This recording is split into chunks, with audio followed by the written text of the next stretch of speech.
You said something very powerful. When we're talking about, you call them the creator gods, I call them the birth gods, right?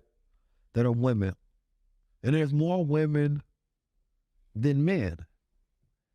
And it makes sense because in your scholarship, as you was breaking down, you say it has to be more birth gods, right? Than what I say source gods, because we give the sperm. But one man can get 3 women pregnant, right? That, like Nick Cannon is a good example of it. Everybody laughs at Nick Cannon, but Nick Cannon shows the world how the world works, how men and women work. It's one Nick Cannon and he can get 19 of them pregnant at a time, right? And so you broke down, I'm gonna let you do it. Why are there more women than men? Through nature. Women have 2 X chromosomes. Men have 1 X and 1 Y chromosome. So by nature said that it is very important to keep the world populated. That's part of the purpose. So that there are 3 X chromosomes and 1 Y. So by nature, there should be 3 women for every 1 man. Science. And we talked about polygamy and polyandry, okay? And I know that we're into what they call a monogamous society, where 1 man, 1 woman. But if in fact there are more women than men, let's play musical chairs. So they got us dead now. Where there's 1 chair and there's 3 players. When the music stops, only 1 person gonna get that chair. Yes, sir.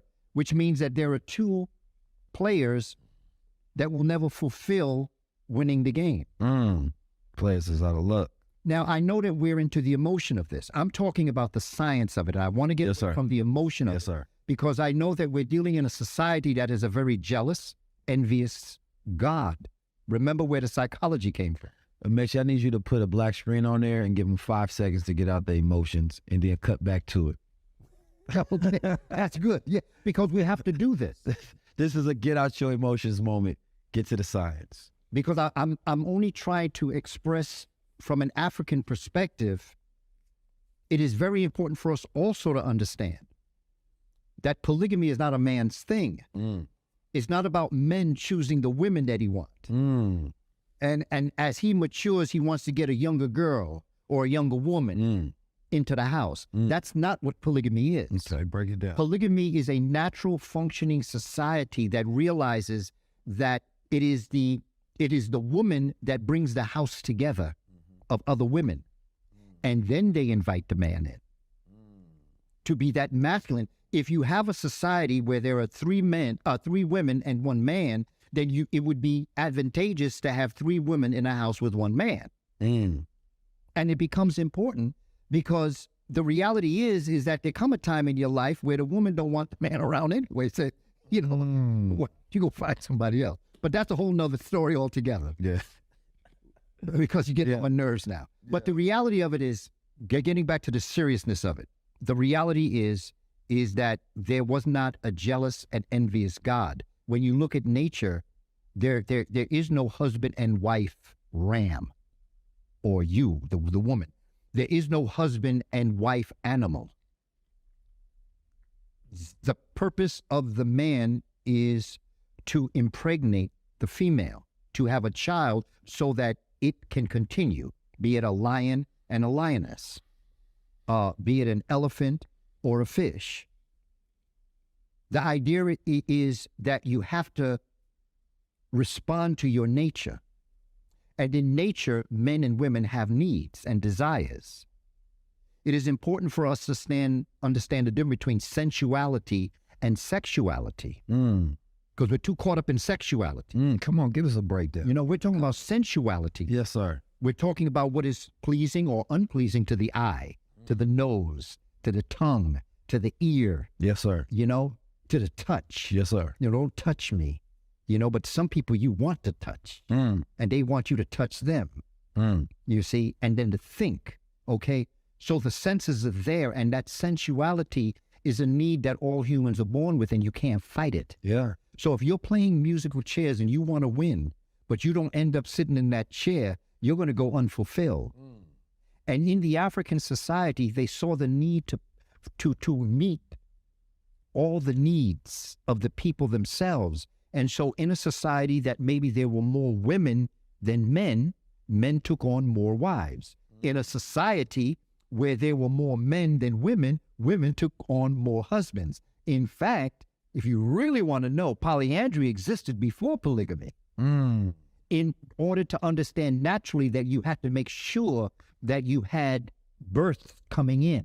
There was no jealousy. There was no envy. It was about the nation rising. And so when you understand this from a natural perspective, it's not a man's thing. It's a woman's thing. See, we walk around thinking that men have all these wives and they're doing this and they're No, that's not how it works. It's the woman that creates the house and invites the man in to be that essence of the balance of that house when you have 3 women to 1 man, as you have 3 X chromosome to 1 Y chromosome. And see, that makes sense because a lot of people will say, isn't that a lot of responsibility taking on more than one woman? Well, you a hell of a man.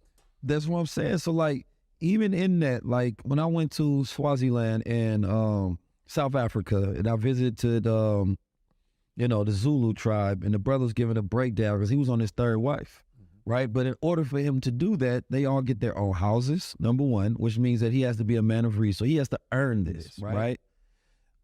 Because in the house that he was getting his wife from, they had a lot of daughters, right?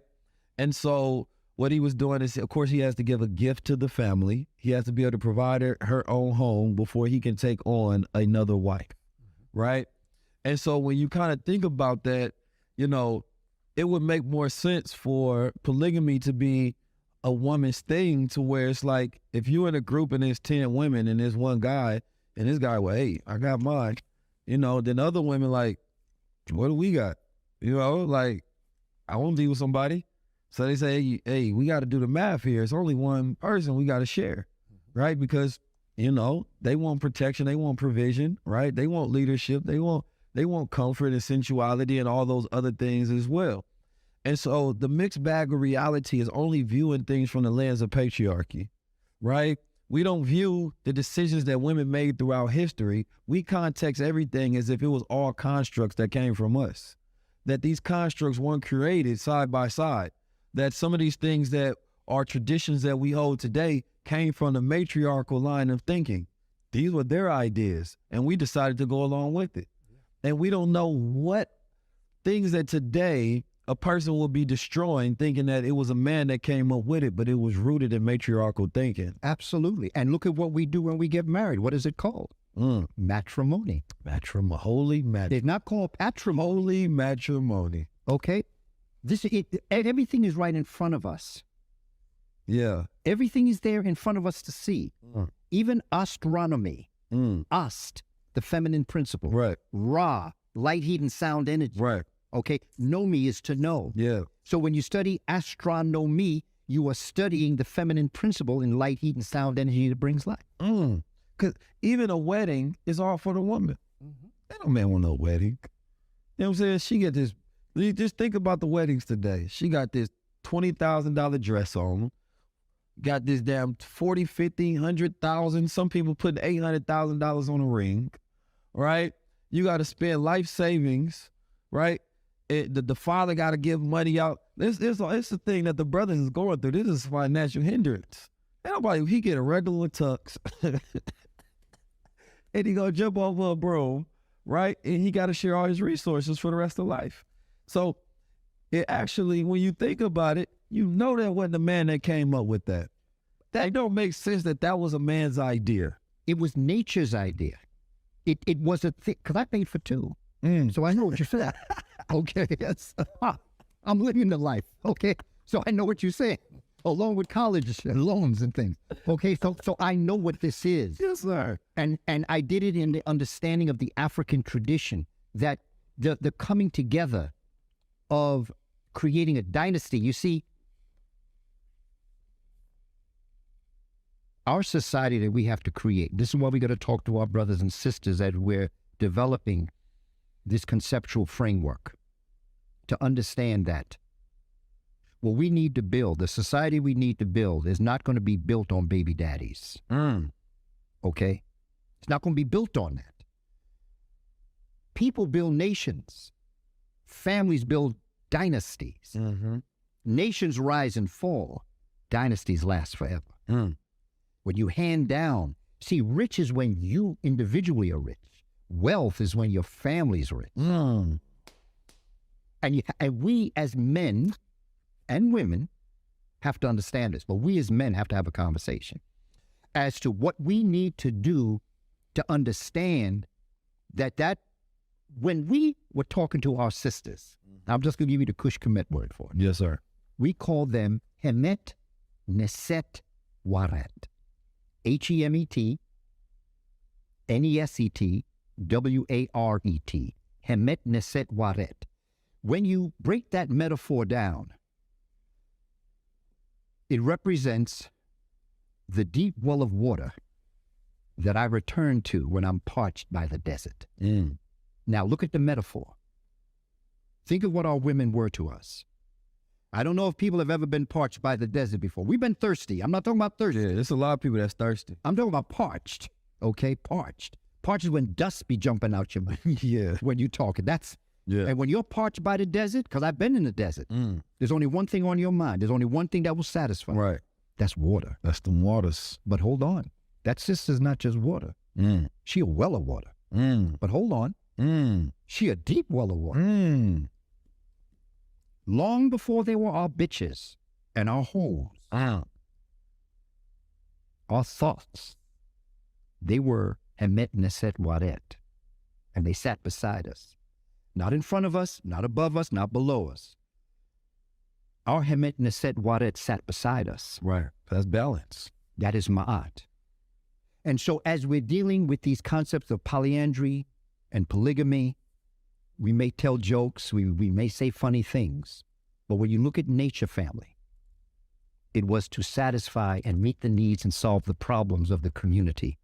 And therefore they could be great thinkers, and they could raise nations, and they could raise dynasties as families to make it possible for future generations to build the pyramids.